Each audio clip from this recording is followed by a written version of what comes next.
In 65 BCE, in the steep green mountains above the Black Sea, Roman soldiers found bowls of honey waiting beside the road. They were marching through the kingdom of Pontus during Rome's final war against Mithridates, a ruler whose court became famous for experiments with poison and antidotes.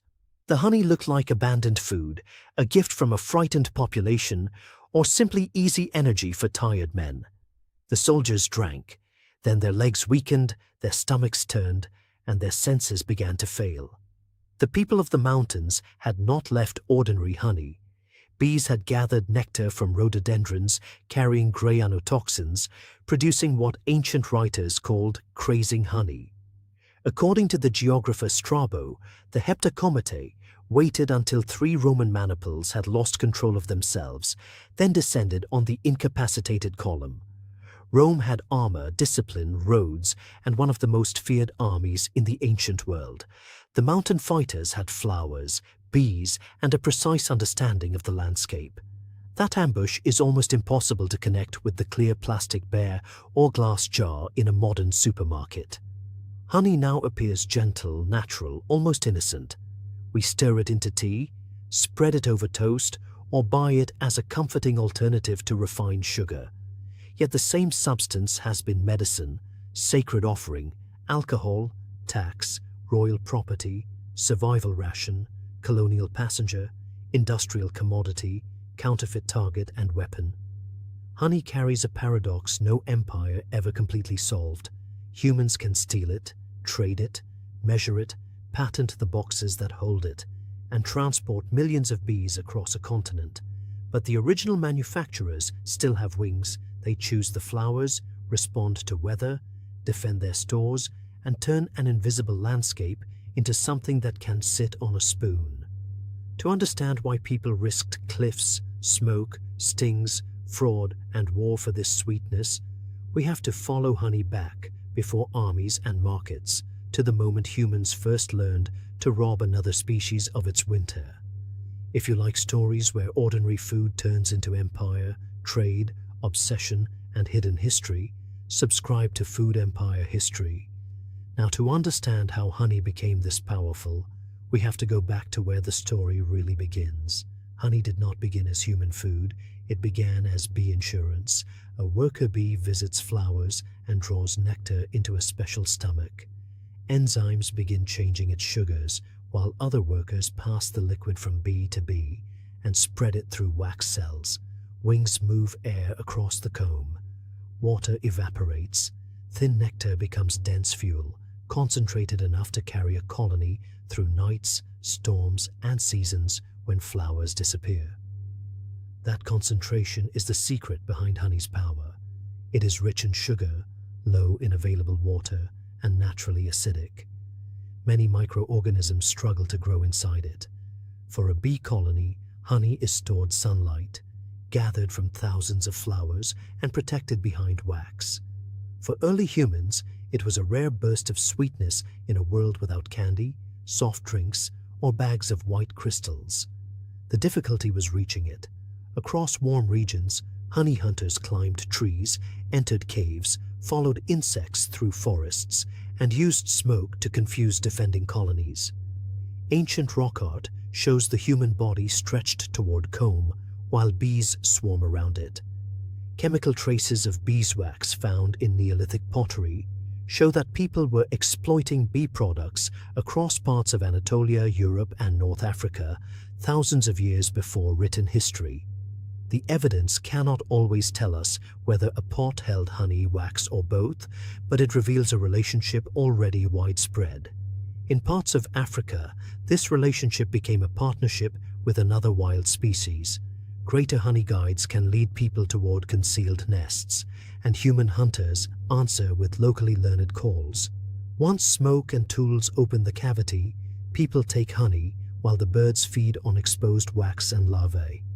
Neither animal was domesticated. The reward came from communication across species, a reminder that honey's first technology was often not a hive, but knowledge shared across a living landscape. The reward justified the danger. Honey delivered fast energy, intense flavor, and a substance that could be mixed into food, drink, medicine, and ritual. Wax made the prize even larger. It could seal, bind, polish, waterproof, model, illuminate, and preserve. A wild nest was not merely a source of sweetness. It was a small warehouse built by insects, filled with two materials humans could use in completely different ways. The first great transformation came when people stopped searching only for wild nests and began bringing colonies closer. A hollow log, a clay tube, a woven basket, or a cavity in a wall could become a managed home. This was not domestication in the same way as turning wolves into dogs or grasses into grain. Bees still flew where they pleased. Human control depended on understanding their behavior well enough to persuade a colony to stay. Along the Nile, that understanding became organized. By the 3rd millennium BCE, Egyptian images show beekeepers working with horizontal hives, smoke, vessels, and comb. Cylinders of clay or mud could be stacked in rows. A worker approached one end while bees entered through the other. Smoke calmed the colony, comb was removed, and honey flowed into containers that could be sealed, counted, stored, and moved. Once honey entered jars, it entered administration. It could be collected for palaces and temples, distributed to workers, offered to gods, and combined with other ingredients in medical preparations. The Ebers Papyrus, written around the middle of the 2nd millennium BCE, includes honey in numerous remedies. Egyptians were not practicing modern microbiology, but repeated experience had taught them that this strange sweet substance behaved differently from ordinary food, especially when applied to mixtures and wounds. Honey also became a symbol of order and kingship. The bee appeared in royal titles connected with Lower Egypt, while religious traditions linked bees with divine power. The substance they produced could cross boundaries that most foods could not. It belonged in kitchens, storerooms, temples, medical recipes, and funerary worlds. Sweetness was only the beginning. Honey had become a material through which authority could be displayed. The scale of that authority becomes visible at Tel Rehov in the Jordan Valley. There, archaeologists uncovered rows of cylindrical clay hives dating to the 10th and early 9th centuries BCE. More than 30 survived, but the installation may once have held around 100. It stood inside a densely occupied town, not hidden in a distant meadow. This was organized urban beekeeping, close enough to homes that the air would have vibrated with thousands of wings. Even more surprising, remains inside the hives resembled a honeybee population associated with Anatolia rather than the local region. The identification suggests that ancient beekeepers may have moved desirable bee stocks across considerable distances, choosing colonies for behavior or productivity. Long before modern breeding catalogues and trucked pollination, people were already treating living bees as valuable technology. At Tel Rehov, honey and wax were no longer lucky finds from a forest. They were planned output. Clay, labor, flowers, water, seasonal knowledge, and imported insects had been assembled into a production system. The hives turned a landscape into a flow of sweetener and wax, and whoever controlled the apiary controlled both. Honey had crossed the line from treasure to industry. The second product, wax, made each colony more valuable than the sweetness alone. Wax could become a lamp, a seal, a writing surface, a mold, or a waterproof barrier. Honey was consumed while wax remained in buildings, workshops, documents, and ritual. A thriving apiary therefore produced calories and material technology at once. That combination helped persuade states and temples to protect, count, and tax what bees stored. Yet there was never one single honey civilization. Across the Atlantic, long before European honeybees arrived, Maya communities cultivated native stingless bees. These bees stored honey in wax and resin pots rather than the familiar combs of European species. Their harvests were smaller. but their products were woven into medicine, ritual, fermented drink, trade, and craft. At Mayapan in the Yucatan, archaeological evidence from the post-classic period shows stingless beekeeping spread through households, elite spaces, and ceremonial or administrative areas. Limestone discs, probably used to close hollow log hives, appear across the city. Honey could help make balche, a fermented ritual drink, while beeswax supported lost wax metal casting. The same colony supplied sweetness, intoxication, ceremony, and industrial precision. This matters because the history of honey is often told as though one bee, the western honeybee, conquered an empty world. It did not. Different societies formed relationships with different honey-producing insects. Knowledge lived in forests, villages, cities, households, and ritual systems. When empires later moved bees across oceans, they did not introduce the idea of honey to people who had never known it. They inserted a new species and a new production system into landscapes that already possessed their own traditions. In the Mediterranean world, honey remained food, medicine, and intoxicant. Greek soldiers knew it could restore energy, but Xenophon also recorded an earlier encounter near the Black Sea, in which men ate local honey, collapsed in confusion, and recovered the following day. The Roman ambush centuries later was not magic. It was ecological intelligence turned into military timing. Most honey was not poisonous, but every batch carried the geography of its flowers. Thyme, heather, acacia, clover, forest honeydew, and rhododendron could produce different colors, aromas, textures, and effects. Honey was never a neutral syrup. It was a liquid record of what bloomed when it bloomed and what the bees could reach. That variability made it desirable, but it also limited control. Through medieval Europe, honey remained a major concentrated sweetener. It entered breads, sauces, preserved fruits, and fermented drinks. Beeswax could be even more strategically important.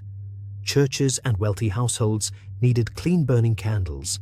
Scribes and officials used wax in seals and tablets, and craftsmen used it for casting and finishing. The hive supplied both pleasure and infrastructure. Fermentation widened honey's reach again. Mixed with water and allowed to ferment, it became mead and related drinks, turning a seasonal harvest into alcohol that could move through feasts, contracts, and religious ceremonies. But honey alcohol never escaped the limits of the flowers around it. A failed bloom meant an empty vessel, while grain and later cane sugar offered producers a more controllable road to scale. But older beekeeping often demanded a brutal payment. In straw skeps and fixed comb hives, the beekeeper could not easily remove and replace individual combs. Harvesting the full store might mean cutting the nest apart or killing the colony with sulfur smoke. Honey was extracted by crushing comb that bees had spent enormous energy building. The product survived, the factory died, then another sweetener began changing the balance of power. Sugar, once rare and costly in much of Europe, expanded through Mediterranean production and later through Atlantic plantation systems. By the 17th and 18th centuries, colonial cane sugar was moving toward mass consumption. Its falling price was tied to land seizure, imperial warfare, and the labor of enslaved Africans on plantations. Honey could not compete with a crop that empires could plant in regimented fields, mill in centralized works, ship in bulk, refine into uniform crystals, and sell without the flavor of any particular flower. Sugar did not simply offer sweetness, it offered standardization. Honey became the older local variable product, while sugar became the scalable language of empire. Yet honey traveled with empire too. English colonists shipped western honeybee colonies to Virginia in the early 17th century, with a documented arrival in 1622. From the eastern settlements, managed and feral colonies spread across North America. Bees accompanied farms, orchards, wax production, household sweetening, and colonial expansion. Their movement changed ecosystems and economies, but it should not be mistaken for the arrival of beekeeping itself in the Americas. Stingless-bee traditions remained older and locally adapted. The colonial honeybee represented something different, a European agricultural organism moving ahead of fences and settlements, reproducing on its own while still serving the people who had carried it across the ocean. For centuries, however, beekeepers faced the same central obstacle. Bees attached comb to the inside of their home. Open the wrong hive, cut the wrong section, and the nest became wreckage. The breakthrough came not from making bees obedient, but from measuring the space they refused to fill. In the 19th century, the American minister and beekeeper Lorenzo Langstroth designed a practical hive around what became known as bee space. Leave a gap of roughly the right width, and bees tend to preserve it as a passage. Make it smaller, and they seal it with propolis. Make it larger, and they build comb through it. By arranging removable frames around this narrow behavioral rule, Langstroth created a hive that could be opened, inspected, expanded, and closed without destroying its architecture. His movable frame hive, patented in 1852, changed the relationship between human and colony. A beekeeper could check brood, locate disease, control swarming, move frames, and remove capped honey while leaving the rest of the nest intact. The hive became modular. Bees still built the product, but humans could now manage the production floor. A second invention completed the transformation. In 1865, Franz Hruschka introduced a centrifugal honey extractor. The wax caps were cut away, frames were placed inside a drum, and spinning force threw honey against the walls. The liquid drained out while the comb remained largely intact. Empty frames could return to the hive, saving bees from rebuilding every cell from new wax. Together, removable frames and centrifugal extraction turned beekeeping toward repeatable production. Workshops made standard boxes. Manufacturers sold foundation, smokers, veils, tools, and extractors. Railways and steamships moved jars, equipment, and breeding stock. Later, trucks would move entire colonies. The machine did not manufacture honey, but it reorganized the lives of the animals that did. Standardization also created a new trade in the bees themselves. Queens could be reared, shipped, and introduced into distant colonies.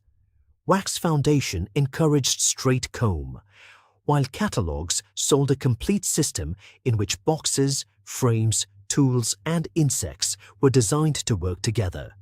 Beekeeping became less like raiding a nest and more like operating a distributed biological machine, one whose workers still flew beyond the fence. This was honey's industrial revolution, and it had a strange limit. A refinery can run day and night if fuel and raw material arrive. A bee colony cannot. Flowers open on biological schedules. Rain can wash nectar away. Drought can stop it. Heat can shift blooming times. Disease can weaken workers. A landscape with millions of flowers may produce abundance one season and almost nothing the next. Modern industry responded by moving the factory. Commercial beekeepers load wooden hives onto trucks after dark when most foragers have returned. Nets cover the stacks. Engines start. Colonies that once followed local seasons are carried hundreds or thousands of miles to orchards and fields that bloom for only a few weeks. In the United States, the California almond bloom became the largest market for commercial honeybee pollination. A major share of the country's managed colonies converges on one agricultural region, then disperses again toward other crops and summer forage. Honey is still sold, but for many large beekeepers, the more valuable product is no longer inside the hive. It is the moment a bee touches a flower. That reversal changes the entire story. For most of history, humans protected bees because they wanted honey and wax. In industrial agriculture, bees are often maintained because crops need their labor. The jar became secondary to the service. The bee is now livestock that can fly, a workforce rented by the bloom and transported on interstate highways. The system helps produce nuts, fruits, vegetables, and seeds, but it also concentrates risk. Long-distance transport is associated with stress. Large gatherings can help parasites and pathogens move between colonies. Poor forage, pesticide exposure, heat, drought, and the varroa mite can add pressure. No single cause explains every loss. The modern colony lives inside a web of biological and commercial demands that ancient honey hunters could never have imagined. This industrial dependence created a strange inversion. A jar of honey could become a secondary income stream attached to a far larger service economy. Orchard owners paid for living colonies to arrive on schedule, open at dawn, and perform billions of tiny transfers of pollen. The sweetest substance in the hive was no longer always the most valuable thing the hive produced. The supermarket jar hides another system, one built not from bees but from chemistry. Authentic honey is expensive because flowers, weather, land, labor, and living colonies cannot be made infinitely efficient. Sugar syrup is cheap. The financial temptation is obvious: dilute honey with a syrup that looks similar. Blend it through several countries and sell the result beneath an image of flowers and a wooden dipper. In a European Union investigation using samples collected in 2021 and 2022, laboratories examined 320 imported honey consignments. 147, or 46%, were considered suspicious for non-compliance. Suspicious did not mean every sample had been legally proven fraudulent, and officials warned that no single test can detect every manipulation. That uncertainty is part of the opportunity. Older adulteration methods used syrups that laboratories learned to identify. Newer mixtures may use rice, wheat, or sugar beet syrups designed to resemble the sugar profile of honey. The fraud keeps evolving because the product carries a premium story. Buyers are not only purchasing sweetness, they are purchasing flowers, bees, purity, landscape, and nature sealed beneath a lid. The more generic the label, the easier that story becomes to blur. Honey may be heated, filtered, blended, and moved through long chains of importers and packers. A jar can contain the work of colonies from distant climates while revealing almost nothing about the flowers, the beekeeper, or even the route it traveled. The older sweetness becomes one of the most technically difficult foods to authenticate. And still, real honey remains impossible to standardize completely. It crystallizes because glucose leaves solution. Its color darkens or brightens with floral sauce. Its aroma changes from orchard to forest, from dry hillside to wet meadow. A jar is not a recipe repeated by a factory. It is a season captured by a colony. That is why honey has survived sugar empires, industrial food, artificial sweeteners, and global shipping. It offers something refined crystals cannot. It tastes like a place, even when the consumer does not know where that place is. It carries the decisions of bees, the chemistry of plants, the weather of a particular bloom, and the choices of the humans who managed, moved, harvested, blended, or falsified it. Each jar, therefore, sits between two versions of control. The label promises a stable product, while the bees deliver a seasonal one. Industry blends, filters, heats, grades, and ships to close the gap. But every honest jar still carries variation that no factory can erase. A spoonful of honey can therefore hold several histories at once.